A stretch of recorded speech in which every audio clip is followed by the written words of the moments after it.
এগুলো চেষ্টাছেন কি? এগুলো গাপ। এগুলো কি গাপ? তো বন্ধুরা, এই ফলগুলিকে পেইসা গাপ বলা হয়। আর এই পেইসা গাপ বাংলাদেশের দক্ষিণ অঞ্চলে সবচেয়ে ভালো জন্মে, যেমন বরিশাল, খুলনা, বাগেরহাট এইসব অঞ্চলে কিন্তু এই গাপগুলি ভালো জন্মে। আর দক্ষিণ অঞ্চলের নিম্ন অঞ্চলে একবারে যে জেলেরা মাছ ধরে, তারা কিন্তু এই গাপগুলিকে সেইসা কাইটা কষ বাইর করিয়া জালে দেয়। জালে দিলে জালটা শক্ত হয়।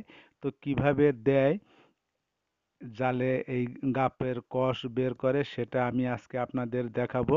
এখানে কিন্তু প্রচুর পরিমাণে গাব আনা হয়েছে, 4 থেকে 5 হাজারের মতো এখানে গাব আনা হয়েছে।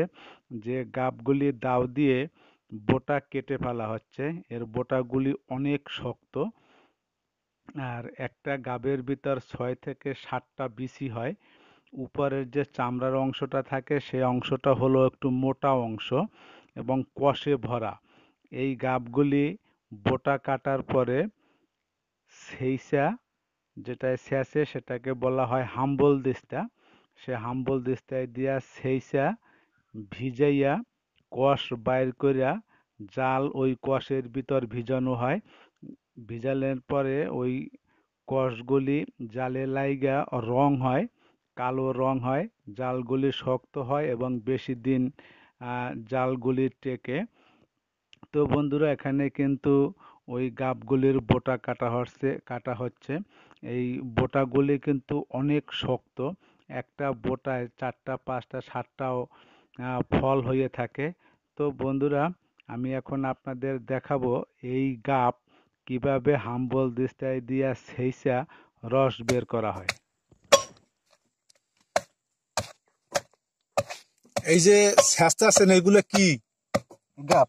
এগুলোর কি গাপ কয়? পেশি গাপ। এই পেশি গাপ শেষে করবেন কি? জালে দেবো। জাল দেবেন কিভাবে? এটারে শেষা মনে করেন জাল দেব। জাল দিয়া তারপরে পানি ঠান্ডা করাবো। একটা গর্তে রাখবো। গর্তে রাখার পর পানি যখন ঠান্ডা হবে তখন মনে করেন এই জালটারে ভিজাবো। ওই পানির লগে কি কষ বাইরে? হ্যাঁ, জালটারে কষ বাইরে। কষ ওই জালে লাগবে নাকি? জালে লাগবে। জালে লাগলে জাল কালো হইবে। হ্যাঁ। তাহলে কি হইবে? ওই জাল আর খুব তাড়াতাড়ি নষ্ট হইবে না, তাই তো? হ্যাঁ, জালটা শক্ত মজবুত থাকবে। শক্ত থাকবে, মজবুত থাকবে, ছেড়বে না। ছেড়বে না। আচ্ছা আচ্ছা। ওই জালগুলো কি আপনারা সুন্দরবনে দেন না সুন্দরবন ছাড়া দেন? এটা সুন্দরবনের জাল। সুন্দরবনে খালের ভিতর দেন? সুন্দরবনে বড় বড় নদীর চরে। নদীর চরে। এতে কি ওই মাছ কি জালে বাইজে ওঠে না জালের পাশে থাকে? ওটা ভিতরে যখন আমরা জাল চাপি তখন তো ওই মাছটা জোয়ারে কুলে ছড়াই যায়। আচ্ছা আচ্ছা। কুলে ছড়াই যাওয়ার পরে যখন ওই জোয়ারে ভরে যায় তখন হইলে আমরা বহার টানি, জাল খাড়া করি। খাড়া করে দেওয়ার পরে মনে করেন এই গাবগুলো কি কিনে আনছেন? জি, এই গাবগুলো কিনে আনছেন? হ্যাঁ। কি শত হিসাবে না পিস হিসাবে? শত হিসেবে। কত করে শত আনছেন? শতাংশ 25 টাকা। 100 গাব 25 টাকা? 25 টাকা। মনে করেন আমাদের 5000 গাপ লাগছে। 5000 গাব কিনছেন? 5000 গাপ কিনছি। এই 5000 গাব কয় হাজার আর জালে দেবেন? 2500 জালে দেবো। 2500, যার মানে 2500 আর। আচ্ছা, ঠিক আছে।